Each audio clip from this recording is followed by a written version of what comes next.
তুমি আলু ভর্তার শুকনো মরিচ বিল্লা খাইতেছো, দেখে তো আমারই লোক লাগতেছে। এখন তোর ক্লাস হয়ে গেছে, ক্লাস।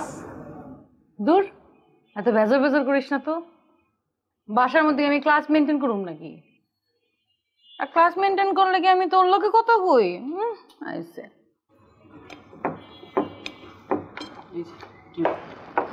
এই জন্যই আমার তোমার এত ভালো লাগে মা। Thank you. কিরে মা, ভাত খাস নাকি?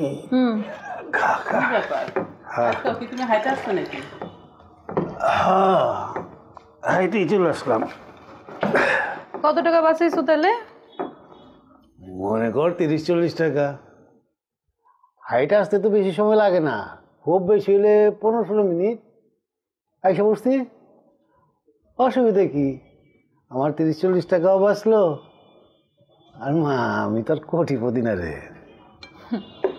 আব্বা, ব্যাপারটা কোটিপতির না, ব্যাপারটা হইলো তুমি উচিত জায়গায় কখনো ফোকাস করো না। এই যে তুমি যে চিন্তা করছো তোমার 40 টাকা বাঁচাইতে হবে, কেন তুমি উল্টা চিন্তা করতে পারলা না? তুমি চিন্তা করতে পারলা না তোমার মাসিক বেতন কেমনে 40 টাকা তুমি বাড়াবা? কিন্তু না, তুমি 40 টাকা বাঁচানোর চিন্তা করছো। বাবা, আমি তো মা উল্টা সিধা বুঝতেও চাই না, সমান্তরাল ভাবে চলতেছি, এটাই আমার জন্য অনেক ভালো। দেখ রে মা, এই ধরো, এটা মফস্বল শহর থেকে আসছি আমরা। ঢাকা শহরে ছোট চাকরি করছি, চাকরি বাকরি করছি শুরুর থেকেই। তো করি নিয়ে তো সুখী আছি, আলহামদুলিল্লাহ। আমি খুব খুশি। কেউ তো বলতে পারবে না এই আমার 50 বছর বয়সেও যে কারোর সাথে আমি একটু খারাপ ব্যবহার করছি। তাতে মানে আমার তো ভালোই লাগে রে মা। আব্বা, তুমি আর তোমার সেম মিডল ক্লাস মেন্টালিটি, সব সময় সমান চিন্তা করো। কেন একটু উপরে নিচে চিন্তা করতে পারো না? না রে মা, উপর নিয়ে আমি চলাফেরা করে লাভ কি? সমান্তরাল ভাবে চলে যেতেছি, এটাই তো ভালো।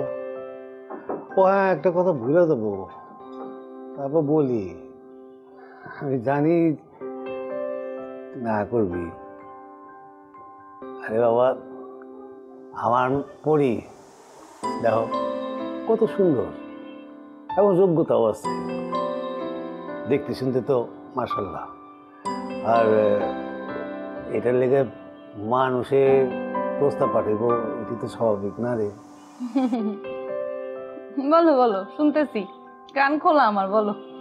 তাহলে শোন, ওই যে হাশেম কাকা আছে না তোর, হাশেম কাকা একটা ছেলের কথা বলছিল, মানে একটা অডিট ফার্মে বড় অফিসার, ফ্যামিলি ভালো। আর বাবা, আমি জানি তুই না করবি, তারপর আমি বলি আগে পুরাটা শুই না, নাহলে না করে দিস। বেতন টেতন ভালোই পায়, 40,000 টাকা, বুঝছো? আর ছেলে হলো গিয়ে একদম খুবই সুন্দর, খুবই ভালো ছেলে। আমি জানি, তারপরেও তুই নাই করবি। তুমি একদম ঠিক দোস্ত, আমি নাই করব। ওই যে বললাম তোমার সমান চিন্তা। কেন তুমি এমন ছেলে কেন দেখবা যে 40,000 টাকা বেতন পায়? তুমি এমন ছেলে দেখবা যে মাসে 4 লাখ টাকা বেতন পায়। আর তুমি কি চিন্তা করছো? আব্বা শুনো, চিন্তাটা একটু উপরে উঠাইতে হবে, একটু উপরে তাকাও, তাহলেই বুঝবা।